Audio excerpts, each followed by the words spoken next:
Hamilton's the only guy that could have pulled this off. How do you even know about it? I don't know that, but he's the only guy that's not part of our inner circle that had the opportunity. I don't know, what do you think, Tony? It was Jimmy. Just had to be.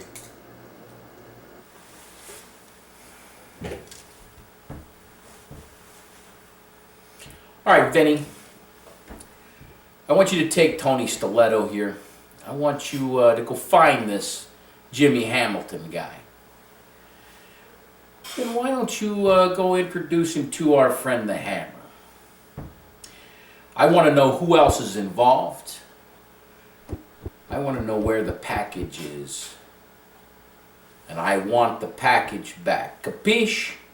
I got you, boss. No problem.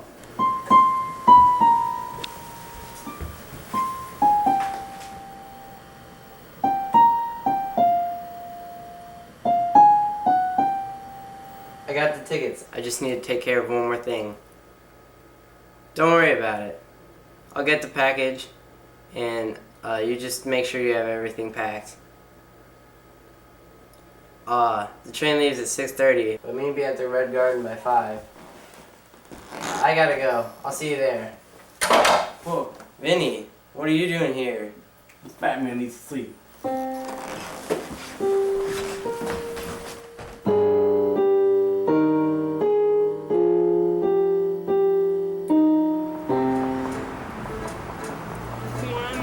Miss, are you ready to order now?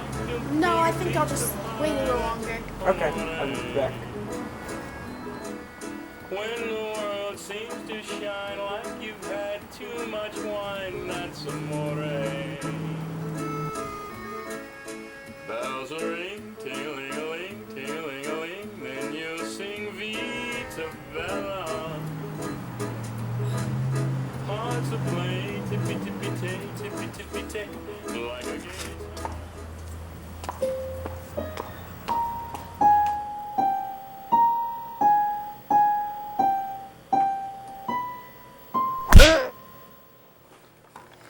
Who else is involved? I don't know what you're talking about. Stop. Where is it? We know you took it. I don't know what you're talking about. Who else is involved? Stop it. I don't know nothing. Jeez, Vinny, the Hammer doesn't jam on the brakes soon. This kid's gonna kick off before he's 6.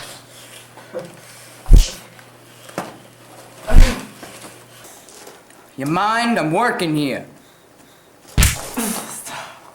Yeah, I do mind.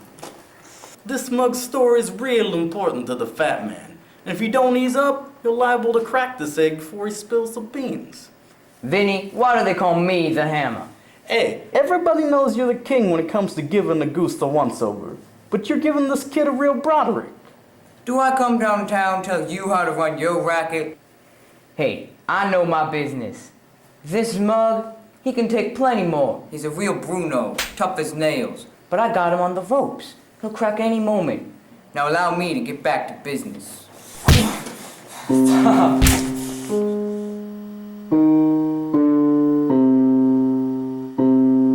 It was quiet in the city. I just solved an important case, but at what cost? Another client in a pine overcoat? I went dizzy for that broad the moment I first laid eyes on her baby blues. She took me for one wild ride in search of her little sister, but we had a lot of chemistry together. This wasn't any middle school chemistry. It was a real secondary education. I had just cracked the case. Then in a flash, she caught a slug that was meant for me, so I was left alone to nurse my wounds and wonder what could have been. Suddenly, the temperature rose a couple of degrees as a hot doll strolled into my office. Are you Jack Blaine? Oh, thank God you're here. Can I help you, miss? Oh, it's Darcy. Darcy Sharpe. I need to hire you to find my brother, Jimmy Hamilton.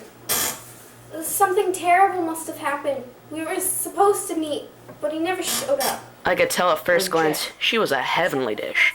The stuff that dreams are really made of. But she also brought with her the scent of danger. It came in a little glass bottle at $20 an ounce, and it was worth every dime. Since it hasn't been long long enough, the police won't do anything about it. Jack Blaine, you're my only hope. I had a gnawing feeling in my gut, something telling me not to take this case.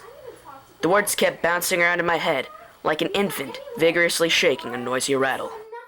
I have money. I can pay you in advance. Then just like that, the Dane dropped 2 C notes on my desk. Before I could stop myself, I heard the words. That'll do for starters. Do you need a receipt for that, ma'am? No, I trust you. Alright, let's take this step by step. When was the last time you saw your little brother? I asked her all the pertinent questions. Work, friends, shady dealings. She began to squirm a bit. It was kind of like Beauty being grilled by the Beast. Alright, well, I think that'll do for starters. Thank you, ma'am. When my interrogation was finally over, she slipped out the door, just as smoothly as she strolled in. Give me Detective Murphy at Homicide. I contacted an old friend at Homicide to tell him I was on this case. I asked him to let me know right away if anything turned up about Mr. Hamilton, and like always, he agreed. First, I dropped in on Jimmy's boss, Greg Jackson. Apparently, he had something against Jimmy. And if you see that bum, tell him he's fired. Alright, well, thank you for your time, sir. What a gorilla. If I had a boss like him, I'd probably turn him missing too. Next, I paid a visit to Jimmy's only friend in the world, Mitch Andrews. He said Jimmy's boss was fronting for our notorious Mafia Kingpin, Arlo Luca, more widely known as the Fat Man. Then he sang a tune I didn't expect. Seems Jimmy and Darcy were seeking some kind of revenge against Luca. That Jimmy? He's a good kid. I hope you guys find him. So I headed for Darcy's apartment to see why she set me on the wrong Charlie from the start. Who is Arlo DeLuca? I'm not some country palooka who fell off the truck yesterday. What are you saying? Mitch spilled the whole shebang. I know that you and Jimmy decided to take the Fat Man for a ride. Who's the Fat Man? Honestly, I have no clue what you're talking about. She was playing her cards close to the vest, and bumping gums like this wasn't getting me any closer to pay dirt. That left only one lead to track, Arlo DeLuca himself. So I decided to shake the Fat Man's tree and see what fell out. Well. It's the Fat Man. That's Mr. You, Jack. Okay then, Mr. the Fat Man. Jack, what can I do for you? Maybe give you a little brandy, or maybe you prefer a cigar, huh? I'm here strictly on business. What happened to Jimmy Hamilton? Jimmy Hamilton. Jimmy Hamilton. Name doesn't ring a bell. I'm sorry, Jack. I don't know a Jimmy Hamilton. You ought to know him. He worked for you. Jack, my modest little business empire is much too big for me to know every single person that works for me. I thought you would have known somebody who chiseled you, especially one that dipped that deep into your till. I don't think there's anything wrong with our accounts, is there, Vinny? No, boss. All our accounts are set in order. You see, Jack, somebody must have misinformed you. You think you could string me for a sucker? You two would never make it on Broadway. I'm on you, Fat Man. I'm not gonna stop till I've dug this thing clean up. You're going down. Go climb your thumb, you filthy animal. Guido, escort our friend Mr. Blaine out the back way. Then, I want you to send our friend Mr. Blaine a message. Now you can clip his wings, but don't let the frog croak. And then, put a tail on him, a discreet one. Sure thing, boss. Shaking a tree like Arlo DeLucas is usually dangerous. Little did I know, I was walking into the beating of my life. Hey, Jack. Who are you? Tony.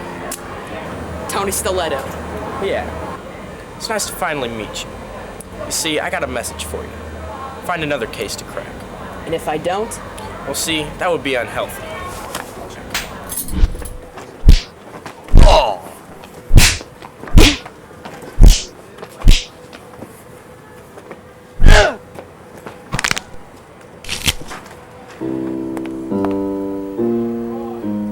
I must have touched a pretty sensitive nerve for the Fat Man to come at me that hard.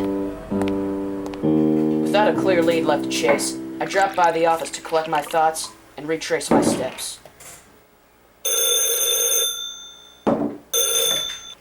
Jack Blaine. Jack, me boy. Jamie Hamilton turned up stiff. As Murphy dished out the details, a bright light went off. I had another tree to shake. Darcy Sharpe. I asked Murphy to call Darcy at exactly 5 o'clock and give her the bad news about Jimmy. I didn't really want to do it. Heck, I was falling for the dame. I knew it was a lousy way to wise her up to the facts, but I figured she'd run to the stash and then skip town as soon as she knew Jimmy was wearing a toe tag. I was hoping I'd made the trip for biscuits, but now I was stuck to her shoe like a piece of juicy fruit that lost its flavor. Sure, it took real moxie to tangle with Arlo, but their plan didn't hit on all 8. Jimmy, finished off by a gashouse enforcer, possibly the work of Bobby Rocks, but I pegged a mysterious local mitten man, known only as the Hammer, for the job. I was afraid for Darcy, afraid of what the fat man would do once he discovered her involvement. And with all the droppers he had on the streets, it was only a matter of time. I was all jingle-brained, stripping through my gears, trying to dig out a solution to this Dutch. Then, I followed her into the belly of the beast, and the dark, cold storage cellars below.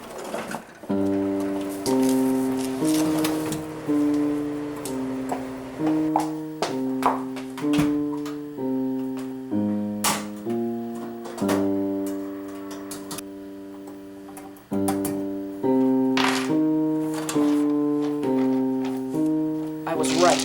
Darcy had played me for a sucker, and now she'd led me directly to the loot.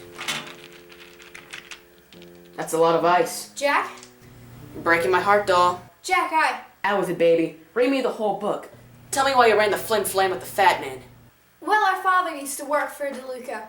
Then he killed my parents, stole all our money, and left Jimmy and I in an orphanage to rot. Well, that catches me up on the past. Now bring me up to the present. Well, we were going to kill the fat man.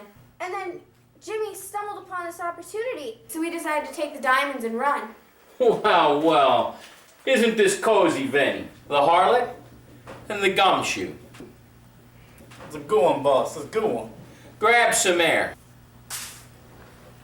So you're Reggie's girl all grown up, huh? Nice to finally know the score. I'll have your heater, Jack. Slowly, Jack. Boss! You got me, Jack. You actually got me.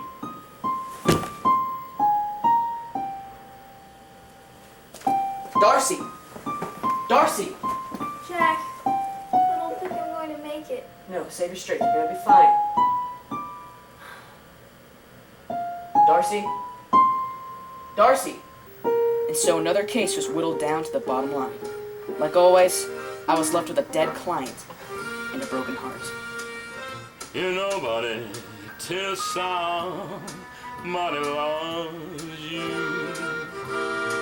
You're nobody till somebody cares. You may be king, you may possess the world and its gold. The gold won't bring you happiness when you're growing old. The world still is the same, you'll never change it. As sure as the stars shine above, you're nobody till somebody loves you. So find yourself somebody to